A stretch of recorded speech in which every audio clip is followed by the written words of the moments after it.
बिस्मिल्लाहिर्रहमानिर्रहीम, अस्सलाम वालेकुम। अब हम स्टार्ट करेंगे topic number 42 flow visualisation. Flow visualisation start करने से पहले चैनल पे नहीं हुआ तो चैनल को सब्सक्राइब कर दें, वीडियो अच्छी लगे तो लाइक करें और अपने फ्रेंड्स के साथ प्लेलिस्ट आपको डिस्क्रिप्शन में मिल जाएंगी, वहाँ से शेयर कर दें। ऐसे मुझे भी सपोर्ट मिलती रहेगी, इंशाल्लाह मैं आपको भी सपोर्ट करती रहूँगी। स्टार्ट करते हैं। फ्लो विजुअलाइजेशन कहता है कि फ्लो विजुअलाइजेशन ना सिर्फ हमें फिजिकल एक्सपेरिमेंट्स में हेल्पफुल है बल्कि आपको वो न्यूमेरिकल सॉल्यूशंस भी देता है। मतलब कि आप ना सिर्फ उसको फिजिकली नहीं एक्सपेरिमेंट करते हैं कि हमने फ्लो को विजुअलाइज कर लिया कि वो फिजिकली किस तरह से फ्लो हो रहा है, बल्कि हम उसकी न्यूमेरिकल वैल्यूज भी फाइंड आउट कर सकते हैं। तो ये हैंडआउट्स आपको एलएमएस के थ्रू मिल जाएंगे। ये वाले हैंडआउट्स वहाँ से डाउनलोड करने, अदरवाइज डिस्क्रिप्शन में मिल जाएंगे। स्टार्ट करते हैं। वो कहता है कि फ्लो को विजुअलाइज करने का मतलब क्या है कि हमने विजुअल एग्जामिनेशन करनी है फ्लो फील्ड फीचर्स की। मतलब कि हमारा फ्लो जो हो रहा है उसको, उसके जितने भी फीचर्स आएंगे उनको एग्जामिन करना हमारे पास फ्लो विजुअलाइजेशन में आएगा। फिर उसने कहा कि ना सिर्फ फिजिकल एक्सपेरिमेंट में बल्कि न्यूमेरिकल सोल्यूशन भी हमें मिल सकते हैं इससे।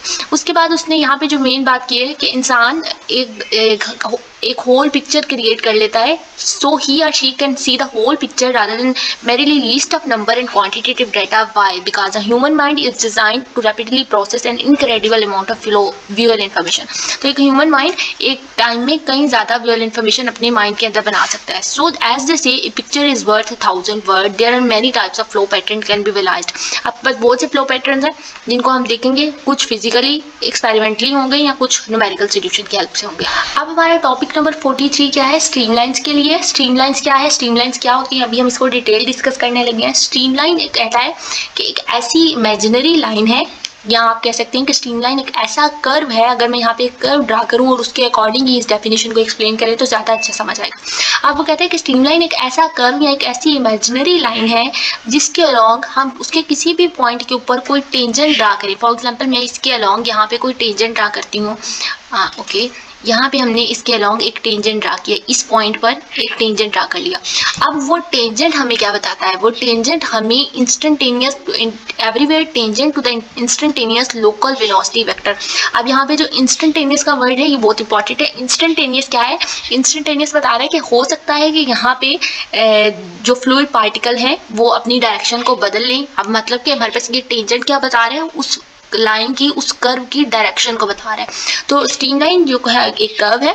और एक और बात, यहाँ पे हम किसी पर्टिकुलर टाइम पे स्ट्रीमलाइन को ड्रा कर रहे हैं इंस्टेंटेनियस लोकल वेलोसिटी वेक्टर के लिए।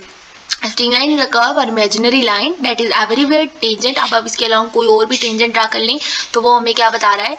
वो हमें एक इंस्टेंटेनियस लोकल वेलोसिटी वेक्टर दे रहा है। उसके अलावा हम यहाँ पे अगर आपके पास कोई और टेंजेंट ड्रा करेंगे तो तब उसका क्या होगा? तब उसकी स्ट्रीमलाइन कुछ और होगी। अब स्ट्रीमलाइन, अब एक और बात यहाँ पे वाज़ा हो जाए कि स्ट्रीमलाइन अगर हम यहाँ पे इस तरह से, हमारे पास कुछ इस तरह से स्ट्रीमलाइन आई है। अब आपके पास अगर मैं इसके अलॉन्ग एक टेंजेंट ड्रा करूँ तो हमारे पास इसके अलॉन्ग जो टेंजेंट आएगा वो यहाँ तो इस पॉइंट पे आ सकता है सिर्फ टेंजेंट, ये जहाँ पे इंटरसेक्ट कर रही है। और अगर मैं इसके अलॉन्ग यहाँ पे टेंजेंट ड्रा करती हूँ, एक इसके अलॉन्ग यहाँ टेंजेंट आ गया, यहाँ पे साइड ड्रा नहीं हुआ, और फिर जो दूसरा टेंजेंट है वो यहाँ पे इसके अलॉन्ग आ गया। अब स्ट्रीमलाइन असल में हमें क्या देती है? हमें उसकी डायरेक्शन का पता लगाती है। लेकिन अगर देखें, अगर हमारे पास दोनों एक सिंगल पॉइंट है, यहाँ पे जो सिंगल पॉइंट पे वो इंटरसेक्ट कर रहा है और सिंगल पॉइंट के ऊपर हमें दो डायरेक्शंस मिल गई हैं, जो हम टेंजेंट ड्रा कर रहे हैं उससे हमें उस वेलोसिटी वेक्टर की डायरेक्शन पता चलती है ना। इंस्टेंटेनियस का मतलब पर्टिकुलर टाइम पे हमें वेलोसिटी वेक्टर की डायरेक्शन का बता रहा है वो।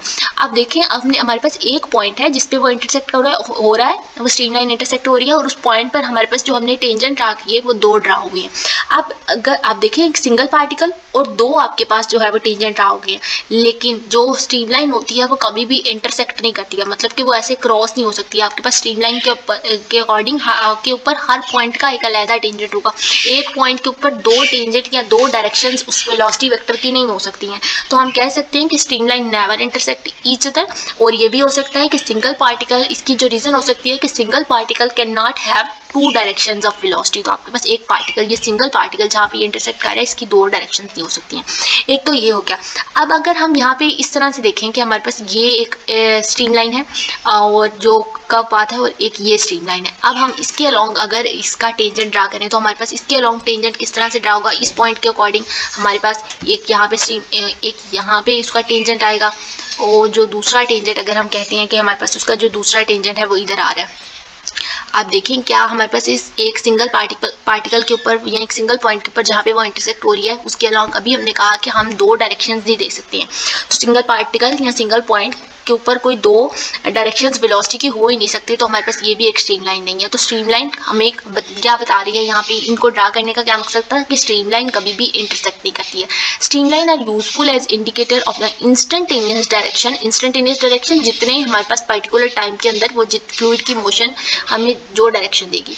For example, the region of recirculating flow and separation of fluid of a solid wall are easily identified by streamline। अब वहाँ पे इस recirculating flow की एग्जांपल ले रहे हैं, फ्लो जो है वो सर्कुलेट कर रहा है और फ्लूइड की सेपरेशन के बारे में बता रहा है। मतलब कि अगर आपका फ्लो जो है वो इस तरह से फ्लूइड का फ्लो हो रहा था और एक पॉइंट ऐसा आता है कि उसकी थोड़ी जो डायरेक्शन है वो चेंज हो जाती है, वो किसी और जगह पे फ्लो करने लग पड़ता है, तो ये हमारे पास कोई स्ट्रीमलाइन पैटर्न हो सकता है। However, we can write a simple expression। अब हम यहाँ पे इसका एक्सप्रेशन देखेंगे, हमारे पास स्ट्रीमलाइन का एक्सप्रेशन क्या होता है। एक और बात, जो स्ट्रीमलाइन होती है वो हमारी आइलेरियन अप्रोच के ऊपर होती है। यहाँ पे ये लाइन भी लिखी हुई, लेकिन स्ट्रीमलाइन आइलेरियन अप्रोच के ऊपर बेस की जाती है। आइलेरियन अप्रोच क्या थी, आइलेरियन अप्रोच के अंदर हम एक कंट्रोल वॉल्यूम लेते थे और उस वॉल्यूम के अंदर हमारे पास जितने भी पार्टिकल आते थे उनको आइडेंटिफाई करते थे। हाँ, ईच इंडिविजुअल पार्टिकल ही लेते थे। लैग्रांजियन अप्रोच के अंदर हम हर पार्टिकल को चेक करते थे कि हमारे पास उसकी डायरेक्शन क्या है, वो किस तरह से फ्लो हो रहा है। लेकिन आइलेरियन के अंदर हम एक कंट्रोल वॉल्यूम, एक ओपन चैनल ले लेते थे और उसके अकॉर्डिंग हम अपने फ्लो को चेक करते थे। ये हो गया कि ये एक आइलेरियन अप्रोच के ऊपर है। उसके बाद हमारे पास इसकी जो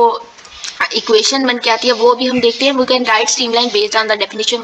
अब आपके पास स्ट्रीमलाइन हमें असल में क्या बता रही है, स्ट्रीमलाइन हमारे पास उसकी जो आर्क लेंथ, यहाँ पे ये जो डी आर है, जो भी हमारे पास कर्व बनेगा उसकी जो भी पोजीशन आएगी, ये डी आर हमारे पास क्या होता है, यहाँ पे इसकी पोजीशन वेक्टर है, वो जिस डायरेक्शन में भी मूव कर रहा है। फॉर एग्जाम्पल अगर हमारे पास ये कर्व इस डायरेक्शन में बन रहा है तो इसकी कोई ये जो डायरेक्शन है इसकी, इससे ये डी आर हमारे पास उस डायरेक्शन का उसकी पोजीशन बता रहा है। तो हम ये कह सकते हैं कि position vector in same direction. इसके अलावा आपके पास ये टर्म आ गई, D R must be parallel two wheel local. अब उसने बता दिया कि जो डी आर है वो हमेशा जो इस डायरेक्शन में हमारे पास टेंजेंट रहा हो रहा है, जो हमारे पास इंस्टेंटेनियस लोकल वेलोसिटी वेक्टर आ रहा है उसका, वो हमेशा क्या होती है, डी आर उसके पैरेलल होता है। इसके अलावा यहाँ पे जो वेलोसिटी वेक्टर है उसको यू आई वी जे डब्ल्यू के लिख लिया by definition of streamline. And equation of streamline अभी आपके पास ये आएगी और अभी हम इसको ड्राइव करने लगे हैं कि इक्वेशन आएगी किस तरह से। अब देखें हमारे पास दो वेक्टर्स हैं, वी डी आर है। अगर हम इनका क्रॉस प्रोडक्ट लेते हैं तो क्रॉस से हमारे पास साइन एंगल आता है, v d r sine theta आता है। और देखिए अगर हमारे पास यहाँ पे इसका लॉन्ग जो टेंजेंट पे एंगल बन रहा है, इस पॉइंट के लॉन्ग जो टेंजेंट पे एंगल बन रहा है वो हमारे पास यहाँ पे अगर हम इसका नॉर्मल ड्रा करें, नॉर्मल किस तरह से होता था, मैंने आपको फर्स्ट लेक्चर में भी बताया था। नॉर्मल ड्रा करने तो ये इसका टेंजेंटल कंपोनेंट होता था। फॉर एग्जांपल मतलब कि ये जो टेंजेंट ड्रा हुआ ये इसका टेंजेंटल कंपोनेंट और ये इसका जो है नॉर्मल कंपोनेंट होता था, ये वाला। अब मैं इसका अगर नॉर्मल कंपोनेंट ड्रा करूँ तो यहाँ पे कौन सा आएगा नॉर्मल कंपोनेंट, ये आएगा नॉर्मल कंपोनेंट इस टेंजेंट का। फिर इस पॉइंट के ऊपर इस टेंजेंट का ये नॉर्मल कंपोनेंट आएगा और जो नॉर्मल कंपोनेंट की यहाँ पे वैल्यू होगी वो 0 होगी। अब हमारे पास इसके अलॉन्ग जो एंगल बन रहा है वो क्या बन रहा है, 90 डिग्री बन रहा है। तो हमने यहाँ पे साइन 90 लिखा, ये 1 हो जाएगा। वी डी आर है क्या, अब हमने इन दोनों का क्रॉस प्रोडक्ट ले लिया। वी जो है वो यूवी डब्ल्यू के कंपोनेंट है और डी आर में d x d y d z के कंपोनेंट है। सारे कंपोनेंट लिए, क्रॉस प्रोडक्ट लिया। क्रॉस प्रोडक्ट किस तरह से लेते थे, आई का ले रहे हैं तो आपके पास आई के अलावा बाकी दोनों का क्रॉस, तो आपके पास U V D Z W D Y आ गया। फिर माइनस साइन दूसरे वाले में, फिर जब जे के लिए ले रहे हैं तो जे को छोड़ के उसके अलावा आई और के का वैल्यूज को क्रॉस कर ले, तो U D Z W D x आपके पास आ गया। दरम्यान में हमेशा माइनस का साइन, और जब के लॉन्ग कर रहे हैं तो के को छोड़ के आई और जे का क्रॉस ले लें तो U D why we D X आ गया। और अब हमने इन तीनों कंपोनेंट्स को क्या किया, 0 के इक्वल रख लिया। बारी बारी जब हमने इसको 0 के इक्वल रखा तो v D z equal to minus डब्ल्यू डी वाई इक्वल टू 0, ये इधर जाके प्लस डब्ल्यू डी वाई हो जाएगा। अब जो डी जेड है यहाँ पे इसके साथ जो डब्ल्यू कंपोनेंट है मल्टीप्लाई हो रहा है, इधर आके डिवाइड होगा। सिमिलरली डी वाई इधर ही रहा, वी इधर मल्टीप्लाई हो रहा है, इधर आके डिवाइड होगा। अब हमने दूसरे वाली कंपोनेंट को 0 के इक्वल रखा तो डी जेड अवर डब्ल्यू हो गया और डी एक्स अवर यू हो गया। आप इसको कैलकुलेट करें हो जाएगा इसी तरह से, u D why we D x इधर आके प्लस हो गया, डी वाई अवर वी हो गया और डी एक्स अवर यू होगा। आप बस यहाँ पे देखें जो d x over U D Y over v, आपके पास यहाँ पे भी डी वाई अवर वी आया है, डी जेड अवर डब्ल्यू यहाँ पे भी डी जेड अवर डब्ल्यू आया है। मतलब कि आपके पास D x over U D Y over V और डी जेड अवर डब्ल्यू किसके इक्वल है, आपके पास डी आर अवर वी की रेशियो के इक्वल है। तो यही वाला एक्सप्रेशन जो है उन्होंने इकट्ठा करके इन तीनों इक्वेशंस को इकट्ठा करके एक इक्वेशन में लिख दिया और ये हमारे पास स्ट्रीमलाइन की इक्वेशन आ गई। और आपके पास आगे 63 लेक्चर के अंदर इसके लिए क्वेश्चन भी आ रही है, आपके पेपर में भी आ सकता है कि स्ट्रीमलाइन फाइंड आउट करें। यू वो एक वेलोसिटी वेक्टर दे देगा और उसके अलॉन्ग हमें स्ट्रीमलाइन फाइंड आउट करनी पड़ेगी, फिर हम उसको इंटीग्रेट करेंगे और उसकी स्ट्रीमलाइन फाइंड आउट कर लेंगे। तो ये क्वेश्चन आपके पास एक न्यूमेरिकल के तौर पे भी आ सकता है। हम इसके कुछ न्यूमेरिकल्स लास्ट पे देख भी लेंगे। उसके बाद हमारे पास पाथ लाइन है। आपका स्ट्रीमलाइन आपके हैंडवर्क्स के अकॉर्डिंग भी देख लिया जाए तो अच्छा रहेगा। स्ट्रीमलाइन उन्होंने यही बताया, और स्ट्रीमलाइन ये बता दिया कि कभी भी इंटरसेक्ट नहीं होता, तो जब इंटरसेक्ट नहीं होगा तो उसकी इस तरह से एक स्ट्रीमलाइन आएगी। जब हमने लैमिनार फ्लो पढ़ा था तो वहाँ पे एक बात ये भी हम इंक्लूड कर सकते थे कि लैमिनार फ्लो को हम स्ट्रीमलाइन फ्लो भी कहते हैं, क्योंकि वो एक स्मूथ हाईली ऑर्डर्ड फ्लूइड होता है। तो हमारे पास स्ट्रीमलाइन फ्लो, लैमिनार फ्लो या लैमिनार फ्लो को हम स्ट्रीमलाइन भी कह सकते हैं। इसके अलावा डी.आर. मस्ट बी पैरेलल, और कुछ यहाँ पे एक्स्ट्रा चीज़ तो नहीं है। ओके नहीं, स्ट्रीमलाइन अगर आपके पास एक्स वाई प्लेन में है, अगर ये तो हमारे पास एक्स वाई जेड डायरेक्शन में है, और अगर एक्स वाई प्लेन में है तो d y by d x we over u आएगा। उसी तरह से आप क्रॉस प्रोडक्ट ले लें, आई जे कंपोनेंट सिर्फ रखें और नीचे सिर्फ यू वी कंपोनेंट रखें और इनका क्रॉस प्रोडक्ट लेंगे तो आपके पास यहाँ पे आप डी एक्स डी वाई लिखें, और जब क्रॉस प्रोडक्ट लेने से आपके पास U D why we D X के इक्वल आ जाएगा। D Y over D x we over U आपके पास एक्स वाई प्लेन के अंदर ये वैल्यू आएगी। उसके बाद आपके पास कुछ एग्जांपल्स हैं surface pressure contours and streamlines की, airplane surface contours volume streamlines, और उन्होंने कुछ एग्जांपल्स दे दिए हैं। इसके बाद हमारे पास जो पाथ लाइन है, पाथ लाइन क्या होता है? पाथ लाइन हमें एक एक्चुअल पाथ बताता है हर पार्टिकल का, इंडिविजुअल पार्टिकल का। अब पाथ मैंने जैसे आपको लास्ट टाइम बताया स्ट्रीमलाइन किसके ऊपर बेस की गई है? स्ट्रीमलाइन आइलेरियन अप्रोच के ऊपर है। तो पाथ लाइन लैग्रांजियन अप्रोच के ऊपर है। लैग्रांजियन अप्रोच के अंदर हम क्या देखते थे कि हर फ्लूइड एक इंडिविजुअल पार्टिकल का, एक पार्टिकल को जाके चेक करते थे और उसका फ्लूइड का फ्लो चेक करते थे, उस पार्टिकल का फ्लो चेक करते थे। तो हम हर एक इंडिविजुअल पार्टिकल को जब लेके चलते हैं किस over some period of time, some time period, तो हमारे पास वो जो पाथ बनता है उसको हमने पाथ लाइन कहते हैं। Path line is the actual path travelled by an individual fluid particle. एक एक्चुअल पाथ होता है जो एक फ्लूइड पार्टिकल ट्रेवल करता है over some time period. Path line क्या है? लैग्रांजियन अप्रोच के ऊपर है। इसके अंदर हम path of an individual fluid particle as it moves around, हम उसके हर पार्टिकल के पाथ को चेक करते हैं वो किस तरह से फ्लो उस फील्ड के अंदर फ्लो कर रहा है। Path line is the same as a fluid particle material position vector. Path line हमारे पास पोजीशन वेक्टर के तौर पे है, मतलब कि हम उसकी पोजीशन चेक कर रहे होते हैं वो कितने टाइम के अंदर वो मूव कर रहा है। पाथ लाइन को भी हम न्यूमेरिकली कैलकुलेट करेंगे। Path line are the easiest of the flow pattern to understand. Path line को हम इजीली जो है वो वैल्यूज को कैलकुलेट कर सकते हैं। आप उस टाइम की चोरियां देखें, अगर हमको स्टूडेंट एग्जाम्पल लेते हैं, स्टूडेंट जो कि 7 o'clock अपने हॉस्टल से निकलता है और जाना उसने अपने फ्रेंड के घर है और वहाँ कोई पार्टी है वो उसने अटेंड करनी है। आप देखें क्या हुआ, 7 o'clock वो अपने वहाँ हॉस्टल से निकला, हॉस्टल से निकलने के बाद 7:15 पे वो एक फॉर एग्जाम्पल के तौर पे वो एक बेकरी शॉप के ऊपर रुका, वहाँ पे उसने उसके लिए कुछ स्वीट्स वगैरह लिए और वो 7:15 पे वो उस बेकरी शॉप पे पहुंचा। 7:30 पे उसने अपने फ्रेंड से नोट्स लेने थे। अगर वो 7:30 पे उस अपने फ्रेंड के घर गया, किसी और फ्रेंड के घर, और वहाँ से उसने कुछ नोट्स कलेक्ट किए, 7:30 टाइम था। उसके बाद वो क्या हुआ है कि अपने ये आपके पास उसका टाइम पीरियड चल रहा है, 7:15 पे वो बेकरी शॉप पे, 7:30 पे वो अपने फ्रेंड से नोट्स लेने पहुंचा। उसके बाद अगर मैं कहती हूँ कि 8 o'clock वो अपने उस फ्रेंड के घर पहुंच गया जहाँ पे पार्टी थी, लेकिन क्या हुआ कि वहाँ पे उसके फ्रेंड जो है वो अभी तक नहीं पहुंचे। अब वो वहाँ पे थोड़ी देर वेट करता रहा, कुछ देर वेट करने के बाद वो वापस किसी और फ्रेंड के घर पे चला गया। उस टाइम पे अगर मैं कहती हूँ कि यहाँ पे जब वो पहुंचा तो उस टाइम पे उसका जो टाइम था वो 8:30 था। आप देखें 8:30 पे वो वहाँ पे पहुंचा, जब यहाँ पे 8 o'clock पे वो अपने फ्रेंड के घर पहुंचा, वहाँ पे फ्रेंड्स नहीं थे, और वहाँ फिर 8:30 पे क्या हुआ, वो किसी और फ्रेंड के घर पहुंच गया। इस तरह से बताने का मकसद क्या है, आप यहाँ पे कुछ और भी एग्जाम्पल ले सकते हैं कि मैंने जैसे फ्रेंड्स कहा, या आप कोई और भी पाथ जो है वो ले सकते हैं।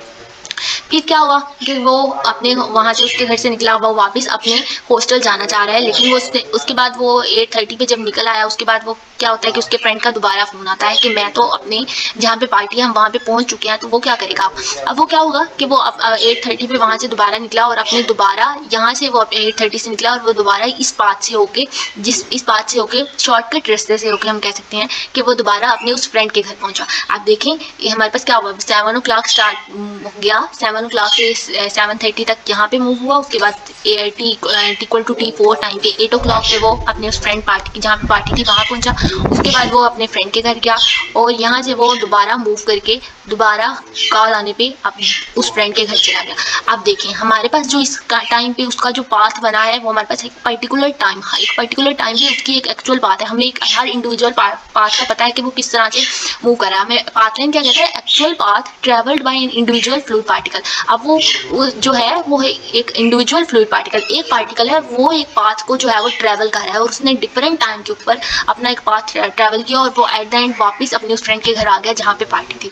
अब देखें यहाँ पे जो फ्लूइड की लाइन बनी है वो यहाँ पे जो पाथ बना है वो इंटरसेक्ट कर गया। तो ये सारा बताने का मतलब क्या था यहाँ पे कि जो पाथ लाइन होती है वो पाथ लाइन जो होता है वो एक इंटरसेक्ट कर सकता है। जैसे स्ट्रिंग लाइन इंटरसेक्ट नहीं कर सकता था तो पाथ लाइन इंटरसेक्ट कर सकता है। और अगर आपने इस पाथ लाइन का असल में पाथ लाइन की वैल्यू फाइंड आउट करनी है तो हम क्या करते हैं, जहाँ से वो टाइम स्टार्ट हुआ होता है वो वाली वैल्यू और फिर जो टाइम एंड हुआ था, मतलब वो 7 o'clock से आपके पास जो वापस वो अपने फ्रेंड के उस जगह पे पहुंच गया, उस टाइम पे उसका जो टाइम था 9 o'clock। मतलब उसने जितना टाइम कवर किया 1 2 3 आपके पास 4 5 6 7 जितनी भी वैल्यूज आएंगी 7 तो आपके पास जो टाइम स्टार्ट है हम यहाँ पे लिख सकते हैं 0 to time and 7:02 clock to 9 o'clock तक। और उसने जितना वेलोसिटी वेक्टर जितना उसकी स्पीड थी और वो उन सारी वैल्यूज को स्टार्ट टाइम को जितने पे वो स्टार्ट हुआ, जो उसकी स्टार्ट की ड्यूरेशन थी वो और उसकी वेलोसिटी वेक्टर को इंटीग्रेट कर लेंगे तो हमारे पास टोटल पाथ लाइन की क्या आ जाएगी, इक्वेशन आ जाएगी। Path line can be calculated numerically for a known velocity field. हम उसकी वेलोसिटी फील्ड को देखेंगे और हमारे पास न्यूमेरिकली उसकी क्या आ जाएगी, वैल्यू आ जाएगी। अब हम उसके एंड्रॉइड्स के अकॉर्डिंग भी देख लेते हैं। अगर कोई एक्स्ट्रा चीज है,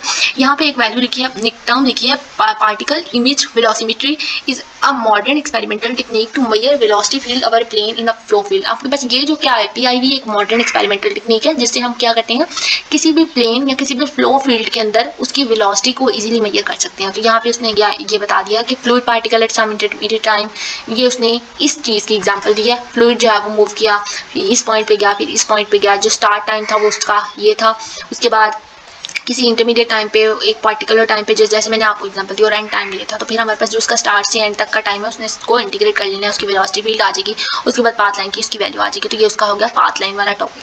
अब हमारे पास जो एक बात याद रखनी है, over some period of time, हम किसी टाइम के अकॉर्डिंग ही जो है वो मूव करते हैं। इसके बाद हमारा जो नेक्स्ट टॉपिक नंबर 45 है, टॉपिक नंबर 45 हमारा है plots of data. Plots of data, अब हम डेटा को प्लॉट किस तरह से करते हैं, जैसे कि हमारे पास जो फ्लूइड फ्लो हुआ है उसको प्लॉट करने के डिफरेंट मेथड है। सबसे पहले प्रोफाइल प्लॉट क्या होता है, प्रोफाइल प्लॉट हमें बताता है how the value of scalar field varies. हमारे पास जो भी scalar, how value of scalar property varies along some desired direction in the flow field. तो हमारे पास वो वैल्यू किस तरह से किसी भी डायरेक्शन के अंदर, फ्लो फील्ड की जो भी डायरेक्शन है उसके अंदर किस तरह से वेरी कर रही है, तो वो हमें प्रोफाइल प्लॉट हम जिस तरह से मूव कर रहे हैं उसकी जो डायरेक्शन आ रही है उसको हम कह रहे हैं प्रोफाइल।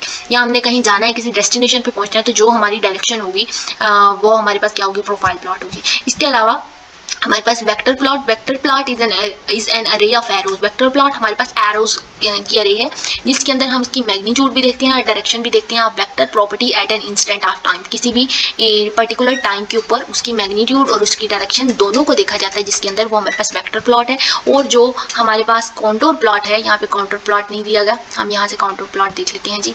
जो हमारे पास ये हो गया, इसको रीड आउट कर लेते हैं। It is really necessary to plot flow data in ways that enable to read it to get a feel or how the flow properties vary in time or space. किस तरह से flow जो है वो time के साथ साथ या किसी स्पेस के अंदर जो है वो वेरी कर रहा है। फ्लूइड मैकेनिक्स के अंदर आपके पास कुछ एडिशनल टाइप्स दिए प्लॉट की, जिसको हमारे पास प्रोफाइल प्लॉट, वेक्टर प्लॉट और कॉन्टूर प्लॉट आता है। प्रोफाइल प्लॉट के अंदर मैंने आपको बता दिया कि स्केलर प्रॉपर्टी किस तरह से डायरेक्शन के अलॉन्ग को फ्लो फील्ड में किस तरह से वेरी कर रही है। प्रोफाइल प्लॉट के अंदर are the simplest of the three to understand because they are like too common. Profile plot हमने ये भी प्रोफाइल प्लॉट को ही एक्सप्लेन करा है, अभी वो इसको एग्जाम्पल देकर बताने लगा है कि प्रोफाइल प्लॉट क्या है, simplest of three to understand because they are like too common x y plot. अगर वो एक्स वाई प्लॉट में जा रहा है, ठीक है, और वो एक्स वाई प्लॉट क्या रहा है, that you have generated grade school. अब वो एक्स वाई प्लॉट के अंदर उसने एक ग्रेड स्कूल ले लिया, उसकी एक्स एक्सिस ये उसकी y axis, namely you plot how one variable y. अब हमने वो वेरी कर रहा है, वो मूव ग्रेड स्कूल तक उसने जाना है, तो हम वो यहाँ पे किस तरह से बताएगा कि अब वो एक वेरिएबल वाई को वेरी करेगा as a function of second variable X. आप वाई को लेगा तो एक्स वेरी होता जाएगा, मतलब वाई की वैल्यू चेंज होगी तो ऑब्वियसली एक्स की वैल्यू भी चेंज होगी। इन fluid mechanics profile plot of any scalar variable, किसी भी स्केलर वेरिएबल की प्रोफाइल प्लॉट को क्रिएट किया जा सकता है, but the most common one is the velocity profile plot. अभी हम इसको वेलोसिटी प्रोफाइल प्लॉट को देखना और ज़्यादा कॉमन है, क्योंकि प्रोफाइल प्लॉट क्या है, हमारे पास एक स्केलर प्रॉपर्टी है, लेकिन जो हमारे पास वेलोसिटी है वो एक वेक्टर क्वांटिटी होती है,